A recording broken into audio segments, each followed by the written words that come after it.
Amin, amin. Ya, sebelum menuju ke Liverpool, JM Team jangan lupa vote 21 nominasi Santini JMTV Award 2025. Mulai dari kanal digital terfavorit, sportcaster terfavorit, atlet sepak bola dan non sepak bola terfavorit, sampai atlet difabel terfavorit. Berikan dukungan kalian di jebretmedia.com. Ditunggu dukungannya hingga 17 Desember jam 24.00. Sampai ketemu di Santini JMTV Award 2025 18 Desember 2025 langsung dari JS Luanza Hotel dan Convention Center. Wah, nih gue diapit oleh 2 nominator nih. Untuk MTV, luar biasa. Mas Hardi kan? Luar biasa loh. Kalau kita kan hanya meramaikan suasana. Oh enggak, yang voting lu gue yakin banyak. Dibilangin. Nih yang nonton nih, pada ngefans sama lu, bener. Di dunia itu J salting, J. Dr. Doom sama Ant-Man. Beneran, Di. Oke, kita menuju ke Liverpool. Udah saatnya, Brar, kita bahas tentang Liverpool. Apakah Civil War-nya udah berakhir antara Mo Salah dengan Arne Slot? Mereka berbicara di hari Jumat, kemudian Mo tampil di weekend di menit ke-26 off the bench, lebih dini dengan kembali adanya masalah cedera yang dialami. Untung Gomez cedera jadi main ya. Kalau nggak belum dia masuk gitu kan. Tapi di antara itu semua dengan adanya kemenangan, Mo Salah belum publicly apologize. Mo Salah mungkin behind the closed doors itu berbicara cukup intens. Apakah ada lagi perjanjian yang diutarakan oleh manajemen dan Arne Slot? Apa ini sudah cukup kuat ini untuk bisa mengikat Mo Salah untuk tidak lagi mungkin keluar mengutarakan pendapatnya yang menurut gue juga sih agak keliru ya, karena dia kan tetap seorang pemain Liverpool, bukan siapa-siapa gitu, dan Liverpool tetaplah yang menjadi terbesar di antara Mo Salah dengan Liverpool. Iya, kan yang selalu kita bilang ya, walaupun mungkin dia merasakan itu, tapi untuk menyuarakan itu di publik kayaknya bukan pada tempatnya juga gitu. Dan itu yang gue anggap sebagai hal yang salah dari Salah. Tapi ya how Slot men-treat Salah pun, gue pribadi juga merasa itu sebuah kekeliruan juga. Ketika lo sampai 3 game berturut-turut menaruh dia di bench, menurut gue dengan performance dia, dengan performance dia, outcome Liverpool tak terkalahkan di 4 laga tersebut. Ya, tetap aja. Come gitu. on, nggak fair lah. Tetap lah. Nggak fair lah. Tetap lo akan nyambung di itu. Nggak fair. Tetap melihat kepentingan seorang Salah, the superstar in the team. Ya kan gue compare sama Messi, sama Suarez, sama Neymar, semuanya pernah dicadangin gitu. Tapi 2 games max gitu. Untuk 3 game berturut-turut, lo memberikan pesan yang berbeda gitu. Kayak sebagai hukuman gitu. Tapi kan ini sebagai rotasi. Sebagai waktu lo untuk lo jangan main dulu lah di 2 game ini. Tapi kalau 3 game seperti lo menghukum dia gitu. Ditambah lagi akhirnya reaksinya seperti itu Salah. Walaupun gue bilang reaksinya juga seharusnya nggak seperti itu, harusnya behind closed doors lah lo omong seperti itu. Dan kemarin dicadangin doang, kayaknya indikasinya memang belum ada apology dari Salah gitu. Dan dia latihan di gym, nge-post itu kan kayaknya memberikan pesan yang kayaknya gue belum mau ini nih, gue belum mau berdamai konsolidasi. Iya, belum ada konsolidasi gitu. Kemarin dicadangin juga, ya walaupun untungnya dia masuk, outcome-nya positif, memberikan impact juga buat tim. Dari sisi itu mungkin dilihat sebuah hal yang sudah baik-baik saja dan para pemain udah balik lagi, ngerangkul lagi dan melihat itu sebagai gesture yang positif gitu. Tapi nggak tahu kan dengan Slotnya sendiri apakah sudah terjadi sebuah jabat tangan atau gimana untuk melihat apa dia ke depannya kan, karena dia akan langsung cabut nih untuk udah nyampe bahkan ya. Iya, untuk AFCON. Nanti pulangnya setelah AFCON, kalau dia pulang dia nggak nyampe jauh, Mesirnya kan dia pulang lebih cepat, apakah langsung bisa settle lagi apa enggak, ya itu gue masih menantikan sih. Tapi kalau gue lihat kemarin dia di cadangan lagi, itu sebetulnya belum settle nih antara Slot dan juga Salah gitu. Dan ketika dia harus menggantikan, akhirnya seolah-olah settle gitu, tapi udah apa belum. Tapi ya gue melihatnya sebagai hal yang positif, kemenangan yang jelas dibutuhkan oleh Liverpool, dan mereka bisa mendapatkan itu. Itu sih yang penting menurut gue. Tadi lo mungkin nggak setuju dengan Sabto dengan pendapatnya, dan di sini juga mungkin ada player power yang mulai merasuki tim Liverpool ya, dengan keadaan Mo Salah dengan Slot dan juga Liverpool. Iya, karena yang main jelek bukan cuma Salah gitu loh. Yang main jelek bukan cuma Salah, tapi yang seolah-olah menjadi scapegoat, yang menjadi kambing hitam adalah Salah doang. Apa kita lihat Van Dijk dan Konate bermain apik? Apakah kita lihat midfield mereka termasuk Gravenberch yang selalu konsisten bermain apik? Kan nggak juga. Hampir drop satu tim ini kecuali satu. Szoboszlai. Szoboszlai, satu lagi juga ada dua. Ekitike. Sobo lah yang paling. Sobo sih Dan nomor kayaknya Sobo juga punya peran untuk menjadi pendamai ya, karena dia terus sama-sama mau salah Yes. gitu kan, dia One coba senior merangkul, figure. dia coba Yeah. berbicara sebagai leader juga di locker room dari Liverpool. Betul, dan kemarin gue pengen move on dari situasi Slot dan juga Salah. Gue harap ini udah beres. Gue harap karena kan kita ingat waktu pertama kali dicadangkan Salah itu, gue harap kan ini cuman ya udah ini hanya tactical approach. Ya. Yang gue bilang kan bahwa ya udah, Salah kalau ketemu Diouf-nya West Ham mungkin berat, mungkin di game selanjutnya akan jadi starter, tapi enggak, game kedua cadangan lagi, game ketiga cadangan lagi. So, berarti kan itu menunjukkan oke ada something nih. Tapi Apalagi lawan Leeds 2-0 dia nggak masuk ya. Nah, itu dia. Nah, gue harap setelah AFCON masuk ke sayangnya berbarengan dengan window transfer kan, gitu kan. Apakah dia akan balik lagi, ada konsolidasi dengan tim? Gue harap itu. Gue harap Liverpool bisa sukses lagi musim ini bersama Slot dan bersama Salah. Karena terlalu lucu dan terlalu kecil ini masalah kalau akan menjadi batu sandungan bagi Liverpool. Suksesnya berarti? Apapun, kembali ke title race, finish di atas MU. Loh, kalau finish di atas MU, di bawah MU, krisis loh. Dan itu mungkin juara FA Cup, juara Champions League, itu kan masih mungkin gitu loh. Hal yang sangat masih mungkin tuh, jangan sampai hal ini menjadi sandungan untuk kedepannya gitu loh. Dan kemarin menghadapi, gue lupa sih lawannya. Burnley apa sih? Kemarin di Liga Liverpool itu Brighton. Barunya ungu soalnya gue lupa. 4-4-2 dia. Bagus babak pertama. 4-4-2 diamond shape juga. Diamond di shape lapangan juga. tengah. Bagus juga. Oh, boleh dicoba nih. Szoboszlai.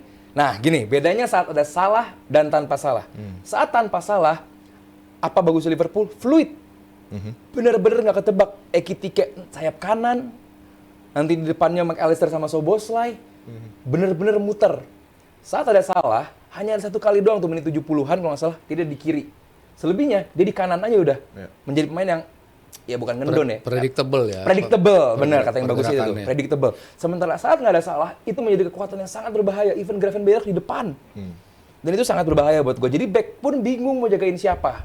Dan tapi meskipun demikian, Ekitike, ini orang emang gila sih. Yang gue bilang di awal musim, nggak fair lo punya penyerang tinggi, tapi dengan footwork, Wemby kan, tapi punya footwork dan juga speed yang luar biasa dan finishingnya gila. Itu jadi buat gue Salah dimainkan bagus, tapi nggak dimainkan pun harusnya ngerti juga. Oke, ini tim emang butuh pace, butuh speed di awal gitu. Mungkin Salah bukan orang yang cocok. Dia bisa menjadi pembeda di akhir babak kedua menjadi pembeda. Gua ini pinter-pinter manajemennya Arne Slot aja. Bahwa ini tim gue pengen bikin begini nih, lu mungkin nggak jadi bagian dalam sistem ini, tapi dalam sistem yang ini, lu bisa kita pakai. Kan nggak mungkin dalam setiap game 4-3-3 rigid terus, Salah di kanan terus, kan nggak mungkin juga gitu. Jadi buat gue harap Slot, Liverpool dan juga ya ini khususnya pairing Van Dijk dan juga Konate sih harus segera lebih baik. Karena Kerkes kemarin bermain oke loh. Oke ya. Kerkes gue bilang cukup taktis karena Dalam berapa pertandingan? iya kan bilang kemarin doang gitu. Dan karena wingernya Brighton itu yang Turki itu, back kirinya itu nomor 26. Itu bagus juga. Yang gue lucu adalah bagi Brighton, lu punya Gruda yang segitu bagus menjadi pemain yang di antara back dan juga midfield, lu ganti. Begitu Gruda diganti, lost tuh semua. Mitoma nggak memberikan banyak hal, tapi ya itu kemenangan yang penting lah buat Liverpool. Jadi gue harap bisa konsisten Liverpool. Kemenangan tapi nutupin banyak masih ya crack yang terjadi di area pertahanan terutama dari Liverpool dengan 1,95 XG yang dicetak oleh Brighton tanpa gol. Ada juga chance yang luar biasa untuk Diego Gomez di mulut gawang, menerima pass yang begitu impresif. Midfield battles juga kerap kali kesulitan Liverpool tentunya menghadapi Brighton. Oke, menang, tapi juga dengan bagaimana Brighton menciptakan peluang ini masih menjadi keadaan yang kurang nyaman ya buat terutama backline dari Liverpool yang kerap kali juga diekspos Van Dijk dan Ibu Konate. Iya, dan kalau kontrolnya bagus ya di sisi kiri tuh yang ketembak, nggak ke slide juga sama Konate, nggak ke tepis juga sama Alisson, tapi bolanya melenceng gitu. Kalau itu lebih clinical ya bisa jadi gol juga tuh buat Brighton. Ya gue masih melihat banyak sekali lubang ya di Liverpool, terutama transition masih menjadi masalah. Gravenberch belum ada di level permainan yang dia tunjukin di musim lalu. Coverage area-nya masih berantakan. McAllister juga masih up and down, nggak pernah tampil konsisten sepanjang pertandingan. Terus di lini depan pun ya mungkin harapannya ya cuma Ekitike doang gitu loh yang Kalau bisa. Verts gimana? Kalau menurut gua Verts udah Bagus, Iya, mana iya, bagus. udah Verts. oke. Nah, Dari- Sekarang banyak fans dari bola ngelihatnya ke XG, ngelihatnya ke ya hal-hal yang statistically. Iya. Padahal di lapangan, Betul. Verts is doing fine. Involvement dia dalam permainan mungkin dari awal masuk gue bilang involvement dia selalu tinggi. Iya. How he operates the midfield, gimana dia bisa umpan 1-2 sama siapapun yang ada di dekat dia gitu kan. Dia nggak terkotak, gue cuma bisa 1-2 sama dia, gue cuma bisa 1-2 di posisi. Enggak, di semua lini dia bisa ngajak para pemain untuk involve dalam pertandingan. Kadang-kadang mungkin nggak bisa ngikutin ritmenya dia, para pemain justru ketika dikasih satu, gue lari ke sini, lo harapannya gue balik lagi, atau sebaliknya dia ketika dioper, gue oper ke sana, lo harusnya ngambil lagi. Banyak yang belum ngikutin justru ritme dia, tapi how he play menurut gue selalu, wow ini pemain emang bagus, tapi memang apa yang diharapkan mungkin dari statistik itu, assists or goals itu belum muncul, karena kan itu yang membuat dia flourish di Leverkusen. Pada saat itu gitu. Umpan-umpan yang dia berikan ke teman-temannya dan juga gol yang dia cetak gitu. Tapi involvement dia di setiap permainan yang menurut gue selalu penting buat Liverpool. Cuman dia memang harus dibeli keleluasaan. Nggak bisa ditaruh ketika skema 4-3-3 ditaruh di tengah doang itu, ya dia malah terlimitasi, malah bingung untuk melakukan itu. Taruh di lebih forward ke depan, di situ dia bisa operate, mau kemana, mau ke kiri, mau kanan, mau di tengah. Dia justru dia bisa memainkan perannya dengan lebih optimal. Jadi ya how Slot identify dulu kan, dianya tuh bisa bermain seperti apa. Yang gue bilang Slot lambat untuk bisa mengambil itu karena di awal-awal dia taruh di tengah mulu kan.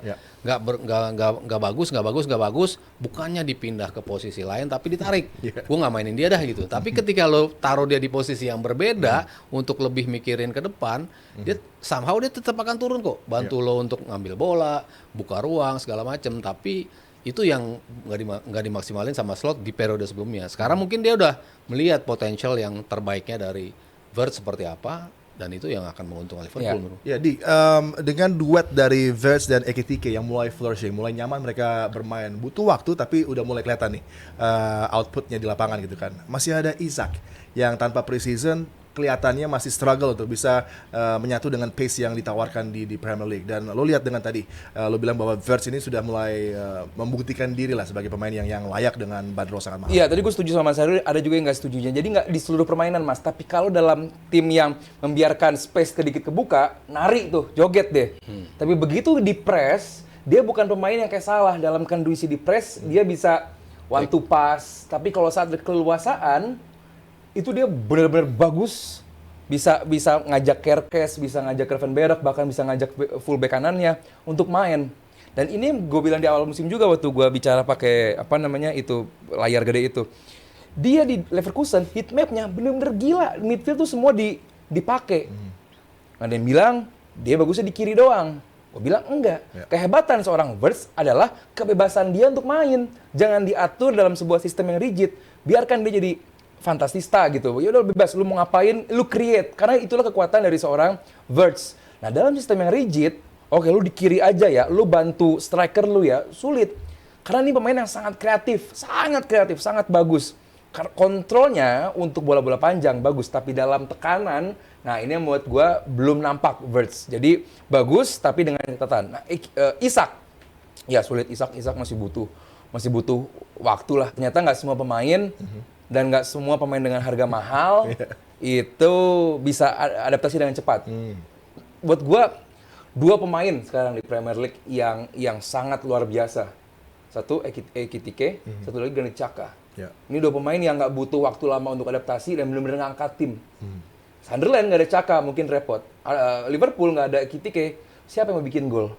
Gitu loh. Jadi buat gue ini 2 pemain dari 2 tim, pemain baru juga, dan adaptasi dengan sangat bagus gitu. Ekitike semoga di next game jadi starter lagi. Terserah mau di kirinya Verts kayak, mau di kirinya Isak lagi kayak, bodoh yang penting CF-nya udah jangan diganggu-ganggu. Ya, untuk Liverpool fans mereka juga tentunya Sorry sangat kangen. ingin. Chiesa mainin please.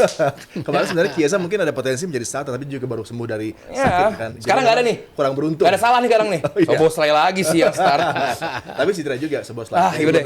Chiesa nih waktunya. Match week ke depan. Jadi buat para pendukung Liverpool, semuanya sepertinya sudah menuju ke perbaikan hubungan antara Slot dengan Mo Salah, dengan manajemen, dengan keseluruhan dari Liverpool juga harapannya sudah membaik. Setelah AFCON dia datang kembali ke locker room, harapannya belum dibersihin tuh locker room dari Mo Salah karena perannya akan sangat penting untuk membantu Liverpool lagi tampil kompetitif dan coba mempush nanti di Champions League tentunya. Bagi aksi dari Liverpool patut dinantikan. JM Team jangan lupa vote 21 nominasi Santini JMTV Award 2025 mulai dari kanal digital terfavorit, sportcaster terfavorit, atlet sepak bola dan non sepak bola terfavorit sampai atlet difabel terfavorit. Berikan dukungan kalian di jebretmedia.com. Ditunggu dukungannya hingga 17 Desember pada pukul 24.00. Sampai ketemu di Santini JMTV Award 2025 18 Desember 2025 langsung dari JS Luansa Hotel dan Convention Center. Dan thank you untuk kalian berdua sudah memberikan kita begitu banyak informasi menarik, dan tentunya kita ketemu lagi di DPI pekan mendatang. Dan terima kasih juga untuk JMT untuk sawerannya tadi luar biasa yang sudah setia nonton 1 jam lebih ini. Terima kasih atas atensi full Anda, dan juga tentunya terima kasih GeForce. Saksikan klip DPI di channel YouTube Dewan Pundit Indonesia, dan kita ketemu di hari Rabu.